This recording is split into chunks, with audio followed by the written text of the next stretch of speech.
Hola, soy Santiago Cañizares. Bienvenido a Europa League Weekly.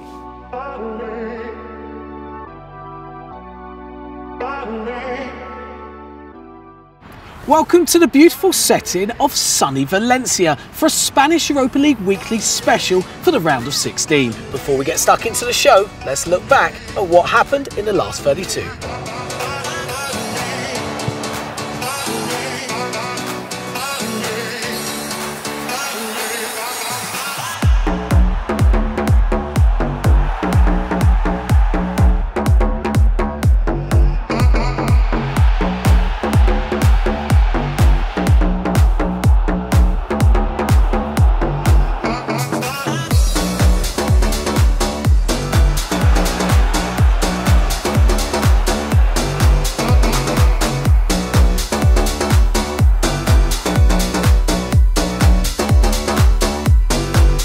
The three Spanish sides left in the competition have a tough task ahead in order to qualify for the quarter-finals.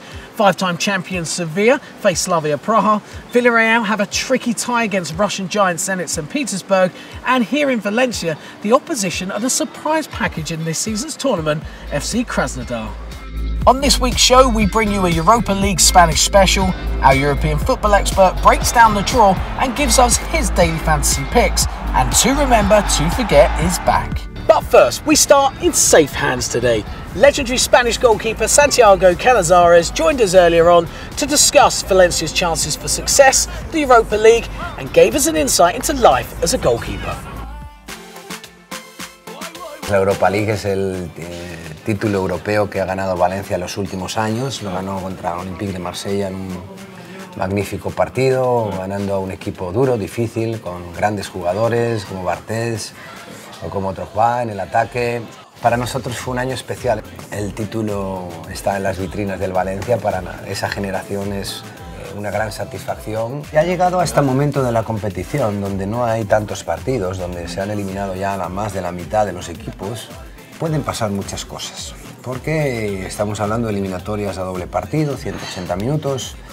Digamos que las fuerzas están muy equilibradas y lo importante para el Valencia es que llega en el mejor momento de la temporada, ¿no? Donde el equipo está compitiendo bien. ¿Qué pasa? Que con el paso de los años, en dos ocasiones, hubo un año para el Mundial 2002 que digo, bueno, me voy a cambiar un poco, porque el Mundial necesita otra energía, ¿no? Y me cambié, me lo puse rojo. Y me cayó un bote de colonia en el pie, me corté el tendón del pie y no pude jugar el Mundial. Vale, rápidamente me puse rubio. Y luego, posteriormente, cuando ya me retiré, me dijo mi mujer, oye, joder, no vas a tener luego, ¿cuánto tiempo piensas estar con el pelo rubio, ¿no? Que cuando seas abuelo también, ¿no? Que piensa en cambiarte lo que tienes un pelo muy bonito. Bueno, las mujeres convencen muchas veces a los hombres de muchas cosas. Y me lo dejé otra vez de mi color natural. Pero me duró una semana porque después de un rally tuve un problema físico, tuve una parálisis facial, me asusté mucho y dije, joder, me he cambiado dos veces y me han pasado dos cosas raras.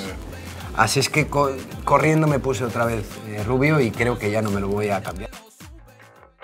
Our resident football expert Kevin Hatchard is taking a little break this week, but not to worry, we've subbed in the perfect replacement in Chris, journalist, broadcaster, commentator. You're just an expert all round, aren't you? And all round weatherman. What weather you brought? Absolutely, brought the factor 50. The sun's here. It's actually warm and it's still winter. It means one thing though: spring is on the way, and that means it's the business end of the Europa League. Oh, it certainly does. Just to let you know, it's not always locations like this that are this tranquil, beautiful by the beach, just to warm you. But while we're in Valencia, let's talk Valencia. Good result against Celtic in the last round. How far can they go? I wouldn't say they're one of the absolute favourites, but this is a city and a club that love the competition. Remember in 2004 they won it under Rafael Benitez, and that kick-started this incredible era of Spanish domination. You know, in 15 years we've had 9 winners from Spain, including last season. Valencia's opponents, Krasnodar, are kind of like the surprise package this year. They're not a household name, but they've got a fantastic home record in Russia, haven't they? They have, and they're well in the title race. Domestically, look, they finished joint top of their group with Sevilla, and then they knocked out Leverkusen, much fancied Leverkusen. A terrific away goal late on in Germany saw them through. Let's move to another Spanish club, Villarreal, a team that quite frankly, are struggling right now in the Liga, but find themselves in the last 16 in the Europa League. Yeah, I mean, this competition has been a very welcome distraction. They are deep in relegation trouble. There's no doubt about it. We're a couple of months into 2019 now, and they've won almost as many games in the Europa League as in the whole of their La Liga season. For me, they've got an incredibly difficult challenge because I think Zenit are one of the favourites, and particularly because they go to St. Petersburg first, this might be the end of the road. And they're full of confidence, aren't they? I mean, their fixture over Fenerbahce, we saw the scenes after their game with the fans and the flames and the bus going through as well. Difficult place to go for and visit for Villarreal. Very. I mean, those shots were phenomenal, weren't they? And it's St. Petersburg is a wonderful city. The new stadium is terrific. It has heating in it, which is very nice at this time of the year in Russia. And Zenit is a very happy camp this season under club legend Sergei Semak. The third Spanish side still in the Europa League this year. No surprise really, it is Sevilla. I mean, this is their competition, isn't it?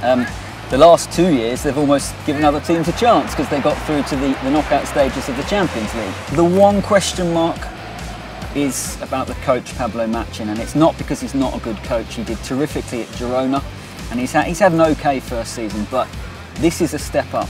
He's never been at the top end of European competition, so how he adapts to that will be fascinating. Right, before I let you go back onto the beach and get some tanning in, which in winter time it seems rather strange, can you give us your goal of the round of 32? Yeah, just one. Just one, there was quite a few. I think it would probably be Mehmet Topal.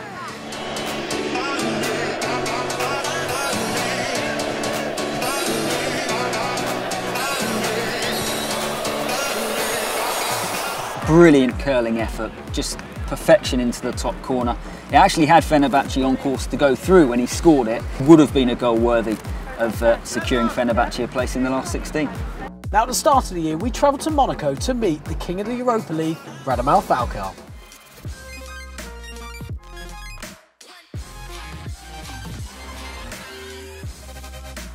El Tigre, cuando estaba en River, juveniles, un compañero, se llama Gonzalo Ludueña, me acuerdo, él dijo después de un partido, no, fuiste un tigre, el tigre en la cancha. No muchos tienen la oportunidad de hacerlo y yo lo pude hacer en estas finales, tanto con Porto, Atlético de Madrid. En ese sentido he sido bendecido. It's daily fantasy time, and Chris, it's your opportunity right now, or duty shall I say, to pick 3 players that fans should be looking out for their fantasy teams. Yeah, a thankless task, but look, I've picked for 3 players who were very impressive actually in the last 32. We're in Valencia, by the beach, so it had to be a Valencia player to start. Well, we also prepped you and told you to pick one. That is also true, yes. So if it gets it wrong, it's your fault, not mine, which is great. Ezekiel Garay, who was a clean sheet magnet against Celtic. Only 2% of players picked him as well last time, so he could get you some points when everyone else has gone for somebody else. My second pick is Sebastian Aller from Frankfurt. 2 more goals in the last round against Shakhtar. The second ooze class and confidence, and he also takes penalties, which is never a bad thing in fantasy football. And my third and final one is Wissam Ben Yedder. He's one of your favourites, right? He's a goal machine in the Europa League. Only one player this season has more goals than the French forward. And look, for me, Sevilla are big favourites ahead of their tie with Slavia Praha. Chris, thanks for those selections, and thanks for joining me here in Valencia and for bringing the warm weather and the sunshine. Pleasure. Much appreciated. Before we leave you here in Valencia, it's time for To Remember, To Forget. Salzburg's Somersault Man Dakar won Celebration of the Week. The Zenit fans showed us how to properly welcome your team to town. Olivier Giroud tried his hand at dancing in the wall, but what a free kick that was. And finally, the ball that Skodran Mustafi kicked in the air may have finally come back down to earth. I'm afraid that really is your lot for our Spanish football special, but if you'd like to enjoy some more Europa League content, head over to Kia Home of Football. We'll be back for the quarter-finals. In the meantime, enjoy the games and we'll see you next time.